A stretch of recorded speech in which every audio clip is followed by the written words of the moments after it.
Have you ever found yourself standing between disaster and peace, knowing that every word you speak could change everything? I have. I have stood on a dusty road with my heart racing, bread and wine loaded on the backs of donkeys, riding hard toward an army of angry men, an army that my own husband had provoked with foolishness and pride.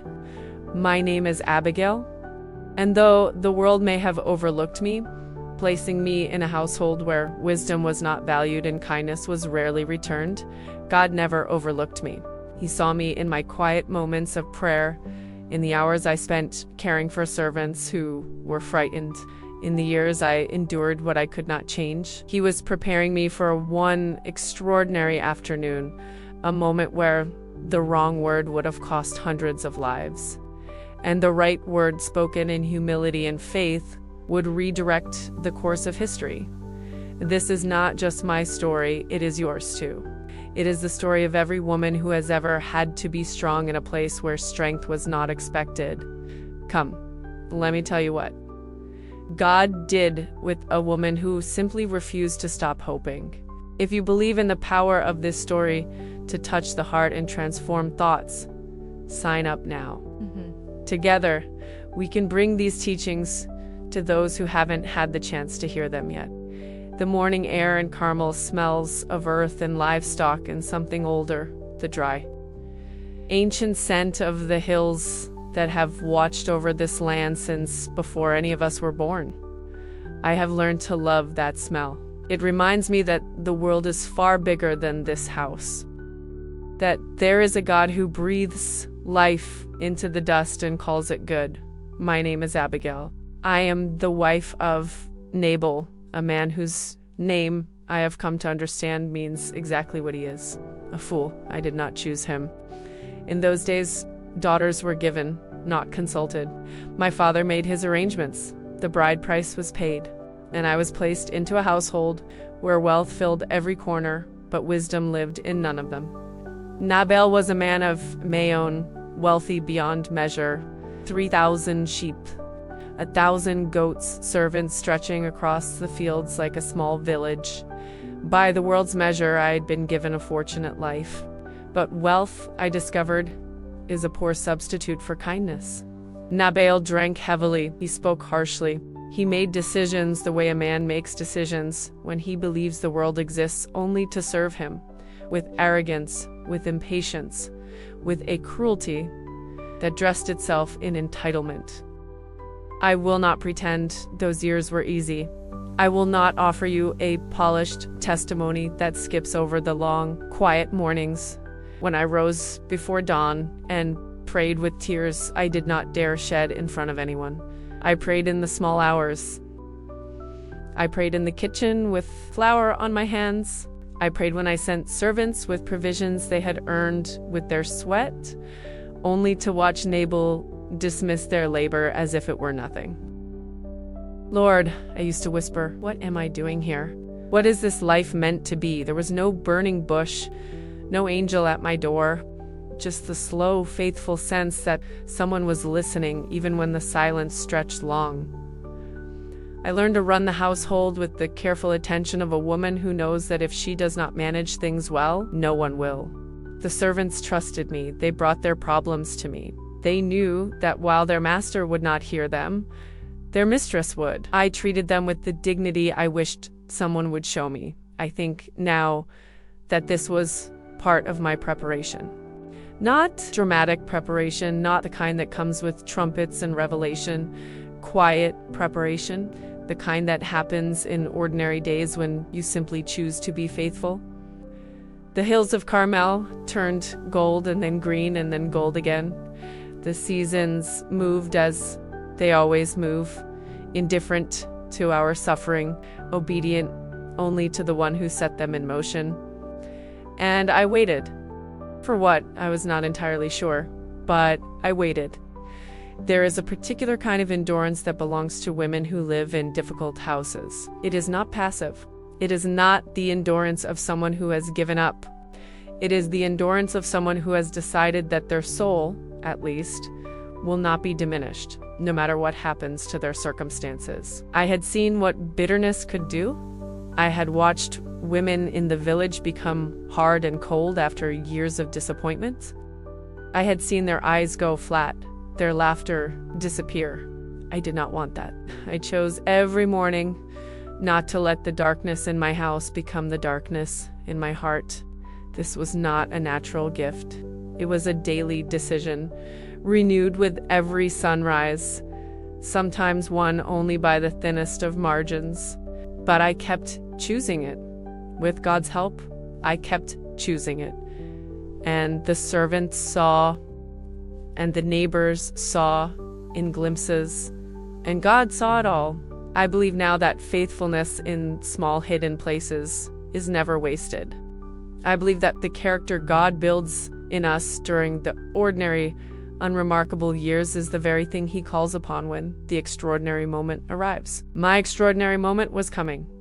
I did not know it. The hills of Carmel shimmered under the summer sun, and somewhere not far from us, a young shepherd king named David was moving through the wilderness with his men, watching over the land, protecting the flocks of others, including our own. For now, let me simply say this. If you find yourself in a place you did not choose, doing work that goes unnoticed, enduring what no one sees, God is not absent from that place. He is in it. He is building something. He is writing something in you that will matter more than you know. Hold on. Be faithful. Choose kindness over bitterness, one morning at a time. The God who saw me in my difficult house sees you in yours. The air filled with lanolin and laughter, with the rough music of men at work, the snip of shears, the bleating of sheep, the deep, satisfied conversations of workers who had labored hard and were about to be rewarded. It was tradition in that season to be generous, to share the abundance of a successful flock with those who had helped protect it. The wilderness was not a safe place. Wolves, bandits, the constant threat of raiding parties, these were real dangers. And every flock owner who had survived the year intact had survived, in part, because of those who kept watch. David and his men had been those watchmen for our household. I knew this, though I had never met David. The servants spoke of him, this anointed one, this former shepherd boy who now moved through the wilderness with 600 men, a leader in exile, beloved of God and hunted by King Saul. David's men had camped near our flocks during the long months. They had protected our shepherds. They had asked for nothing in return except the ordinary hospitality that the law and custom of our people recognized as right and good during a time of celebration. When David heard it was shearing season, he sent 10 young men with a simple, respectful message for Nabal. Greetings, peace to you and your household. Your shepherds have been with us and we did them no harm. Nothing of theirs was missing.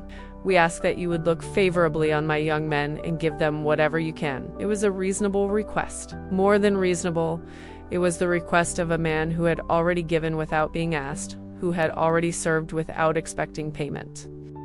I was not there when Nabal received that message. I was in another part of the house, overseeing the preparation of food, counting the portions that would be distributed to our workers. But the servants who witnessed it came to me pale-faced and shaking. Nabal had not simply declined. He had insulted. Who is David? He had sneered. Who is the son of Jesse?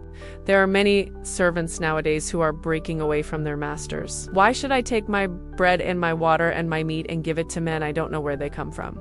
The servants' voices were low and frightened as they reported his words to me.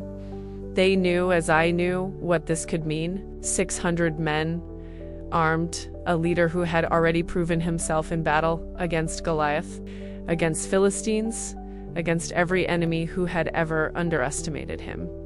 And Nabal had just called him a runaway servant. One of the young men stepped forward. His name was not recorded in any scroll, but I remember his face, young, earnest, frightened, but determined to do the right thing even if it cost him. He said, "Please consider what you should do. for harm is determined against our master and against all his household. He is such a worthless man that no one can speak to him. No one can speak to him. I had lived with that truth for years, but they could speak to me. I stood very still for a moment. I could feel my heartbeat in my throat.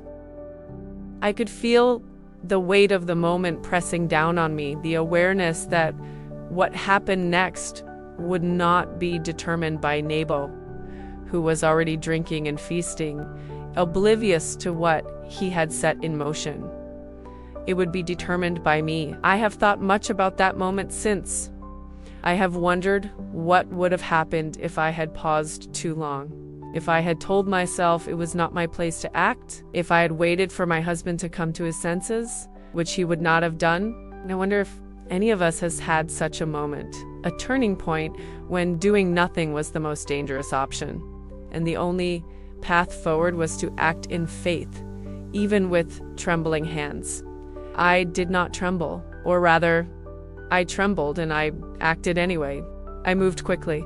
I gave orders without hesitation because there was no time for hesitation. I called for bread, 200 loaves, wine, 2 full wineskins, 5 dressed sheep, 5 measures of roasted grain, 100 clusters of raisins, 200 cakes of pressed figs. It was a feast, a generous, lavish, unmistakable act of hospitality that said, "Whatever my husband said to you, here is what our household truly offers." I did not tell Nabal. There was no time to argue with a man who would not listen, and his answer would only have made things worse. I loaded everything onto donkeys. I told the servants to go ahead of me. And then I followed, riding down into the mountain ravine toward the place where David and his men were coming. I prayed the whole way, "Lord, I do not know what I am riding into. I do not know if this man will hear me. I only know that these men, our servants, our shepherds, our household, they do not deserve to die for the foolishness of a man who would not listen. Please let my words find favor. Please." The afternoon sun was hot and golden. The dust rose around the donkey's feet. The air smelled of dry grass and anxiety. And ahead of me, through the bend in the ravine, I heard the sound of an army approaching. Not his voice, not yet, but the sound of his anger. You could hear it in the rhythm of the horses' hooves, in the clipped, purposeful silence of men moving with intent. These were not men out for an afternoon ride. These were men who had received an insult and were answering it with swords. For surely in vain I have guarded all that this man has in the wilderness, so that nothing was missed of all that belongs to him. And he has returned me evil for good. May God do so to the enemies of David, if by morning I leave so much as one male of all who belong to him. He was riding to destroy every man in our household, every husband, every father, every son. I did not blame him for his fury. Nabal had earned it. But fury, even righteous fury, can become a cage. It traps the one who carries it as much as the one it is aimed at. And I knew that if David shed innocent blood this day, the weight of it would follow him. When I saw him come around the bend, I dismounted from my donkey. I fell on my face before him. I pressed my forehead to the dust of the road. This was not performance, it was reverence, and it was also strategy. A woman bowing in the road, her face to the ground, is a scene that interrupts rage. You cannot ride over her without becoming something you do not wish to be. I said, "On me alone, my lord, be the guilt. Please let your servant speak in your ears, and hear the words of your servant. Let not my lord regard this worthless man Nabal, for as his name is, so is he. Nabal is his name, and folly is with him. But I, your servant, did not see the young men of my lord, whom you sent." My words came quickly, but not frantically. I had thought about this on the ride. I had composed it in the spaces between my prayers. I was not making an excuse for Nabal. I was separating his guilt from the guilt of everyone else. I was taking responsibility not because I was responsible, but because someone had to bridge the distance between a fool's insult and a righteous man's anger. I reminded David of who he was, not the man on the road, seething with wounded pride, but the man God had anointed, the man whose battles belonged to the Lord, the man who would one day lead a nation, and who could not afford to let rage write the first pages of his legacy. I said, "Please forgive the trespass of your servant, for the Lord will certainly make my Lord a sure house, because my Lord is fighting the battles of the Lord, and evil shall not be found in you so long as you live." And this is the thing I have thought about most in all the years since, I said, "When the Lord has done to my Lord according to all the good that he has spoken concerning you, and has appointed you ruler over Israel, this shall not be grief to you or a burden of heart to my Lord, that you have shed blood without cause, or that my Lord has avenged himself. And when the Lord has dealt well with my Lord, then remember your servant." I was not flattering him. I was reminding him of the future God had promised him. And I was asking him to let that future shape his choices in the present. "You are going to be king, David. Do not let this afternoon disqualify you." The silence that followed was one of the longest I have ever endured. I kept my face toward the ground. I could hear the shifting of the horses. I could hear the wind move through the brush on the hillside. I could hear my own breathing. And then David spoke. "Blessed be the Lord, the God of Israel, who sent you this day to meet me.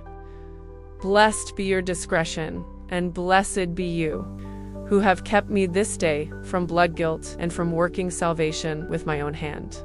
He paused, and then, "For as surely as the Lord, the God of Israel, lives, who has restrained me from hurting you, unless you had hurried and come to meet me, truly by morning there had not been left to Nabal so much as one male."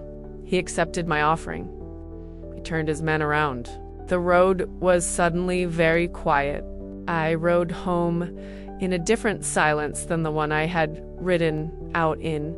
The silence on the way there had been the silence of fear. This silence was the silence of something released, the aftermath of a held breath, finally let go. I had done what God put me on that road to do.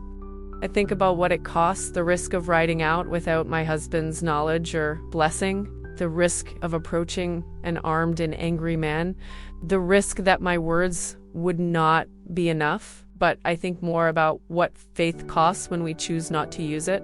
What would have been lost if I had told myself it was not my place to act? If I had stayed behind my walls and told myself that whatever happened was not my responsibility?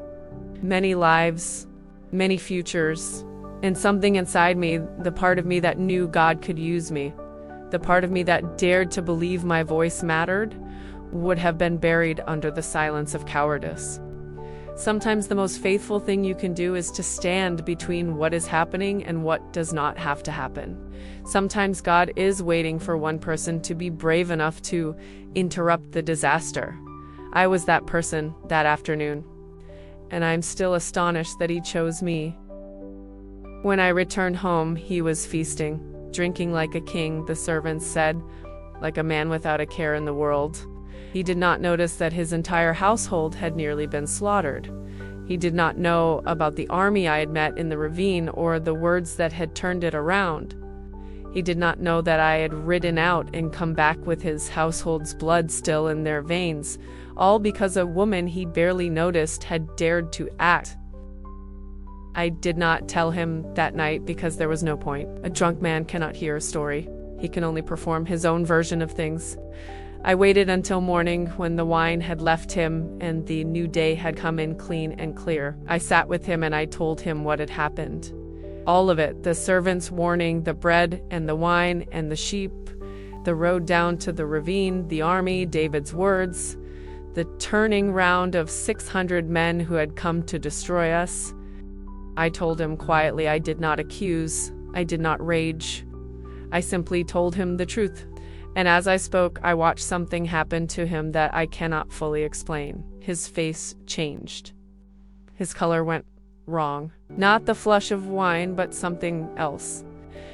Something cold and gray spreading under his skin. His heart became like a stone within him, the scripture says.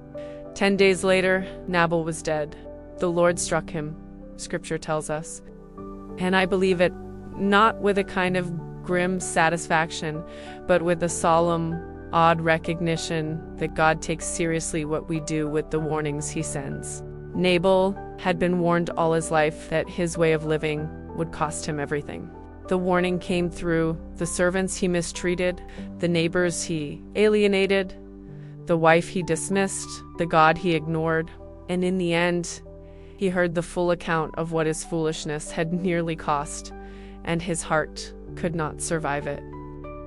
He had not made my life easy, but he was still a human soul made in the image of God, and his death was not something I could celebrate. I sat with the grief of it, the strange, complicated grief of losing something that had never been fully what it should have been.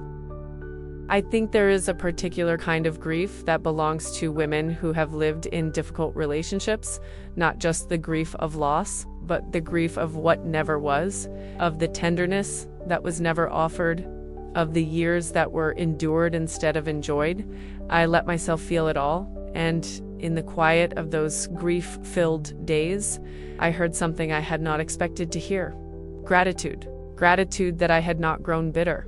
Gratitude that I had not let the darkness of my house become the darkness of my soul. Gratitude that in the most important moment of my life, I had been ready, not because I had planned for it, but because I had spent years practicing faithfulness in these small things, and God had made me ready without my knowing it. I reflected on that extraordinary afternoon in the ravine. I turned it over and over in my mind, the way you turn a stone to see how the light catches it differently from each angle. What had I actually done? I had told the truth. I had acted with speed and generosity. I had spoken not from my own wisdom, but from a deep awareness of who God is and what he was calling David to be. I had not saved lives with cleverness. I had saved lives with humility and faith. There is something to learn in that. When we step into the middle of a conflict, our first instinct is often to bring our own arguments, our own logic, our own case. But wisdom sometimes calls us to set all of that aside and to speak instead about what God is doing, to lift the eyes of the people in the conflict above the conflict itself and remind them of the larger story they are part of. I had reminded David of his calling, and in doing so, I had reminded myself of mine. None of us exists only for this moment, this crisis, this difficult house we find ourselves in. We are part of something ancient and ongoing. We have a God whose plans stretch far beyond what we can see from our particular bend in the road in those reflective days after Nabal's death. I learned something I want to carry with me always, that God can be trusted with the outcomes we cannot control. I could not make Nabal kind. I could not make my marriage what it was never going to be. I could not prevent what happened to him in the end. But I could be faithful in the place where I stood. I could be the woman God was shaping me to be, one faithful choice at a time. And that, in the end, is all any of us has ever asked to do. He wanted me to become his wife. I remember the moment the messengers arrived. I was standing in the courtyard watching a dove settle on the edge of the stone wall, small, white, impossibly calm, in the middle of a world that had been anything but calm. The messengers told me that David, son of Jesse, had sent them to take me to him as his wife. I bowed with my face to the earth, the same posture I had taken in the road before him. But this time, it was not urgency that brought me low. It was wonder. Who was I that this should happen to me? I was a woman who had spent years in a house where love was absent. I was a woman who had ridden out to meet an army with bread and wine and prayer. I was a woman who had spoken carefully and truthfully and had trusted God to take it from there. And now here were messengers from a king in waiting come to bring me into a new life. I said, "Here is your handmaid as a servant to wash the feet of the servants of my Lord." Even then, even in the moment of this extraordinary grace, my instinct was toward humility. Not false humility, the kind that protests loudly while secretly longing for praise, but the genuine kind, the kind that says, "I know what I am. I am a servant of the Lord. Whatever good has come through me belongs to him." I arose and rode to David with 5 of my servant girls, and I became his wife. My life changed. The hills of Carmel gave way to other hills. The difficult house became a chapter, not the whole story. And the God who had been with me in the years of endurance proved himself equally present in the years of blessing. I want to say something carefully here, because I know that many who hear my story will still be in their own difficult houses. And I do not want my ending to feel like a promise of escape. God did not bless me because I was especially holy or especially deserving. He blessed me because he is a God of redemption, and because in his wisdom and timing, he opened a new door. But I also know that many faithful women have endured their difficult houses for entire lifetimes and have not seen the door open in this particular way. And their faith is no less beautiful. Their lives are no less valuable. Their story is no less part of God's grand design. The measure of a life is not how quickly the circumstances change. It is how faithfully the soul stays tethered to the God who never changes. What changed for me was not ultimately my address or my husband. What changed was my understanding of what I had been given all along. I had been given an irreplaceable role in a crucial moment. I had been given the character, built through years of quiet faithfulness, to carry it out. And I had been given a God who saw every morning I rose before dawn to pray. Every loaf of bread I prepared with care. Every kind word I offered to a servant who needed to hear one. He saw it all, and not one moment of it was wasted. If you are in a waiting season, hear this. God is not absent from your waiting. He is in it. He is working in it. He is building something in the silence that will matter in ways you cannot yet see. If you are facing a moment that requires courage, hear this. The same God who steadied my voice on a dusty road in front of 600 armed men will steady you. You do not need to be fearless. You need only to be willing and to take the next step forward. If you have endured years in a place that was not what you hoped, hear this. Your years were not wasted. Every act of faithfulness, every prayer spoken into silence, every choice to remain kind when bitterness would have been easier, these were investments in the person God was shaping you to become. And if you have known the grace of a new beginning, receive it with open hands, not with the guilt of wondering why you were given what others were not. Receive it as what it is. The generosity of a God who loves to redeem, who loves to restore, who takes the broken things and the tired things and the overlooked things and calls them his own. My name is Abigail. I was a woman in a difficult house who rode out to meet disaster with bread and wine and prayer. God met me on that road. He turned what could have been tragedy into testimony, and he will meet you on yours. The road you are on right now, however dusty, however frightening, however uncertain, is not outside his sight. He has gone before you. He is beside you, and he will not let anything in your story be wasted. Go forward with courage. Go forward with humility. Go forward with bread and wine and prayer, if that is what you have. And trust the God who turns ordinary faithfulness into extraordinary grace. He did it for me. He will do it for you. If you believe in the power of this story to touch the heart and transform thoughts, sign up now. Together, we can bring these teachings to those who haven't had the chance to hear them yet.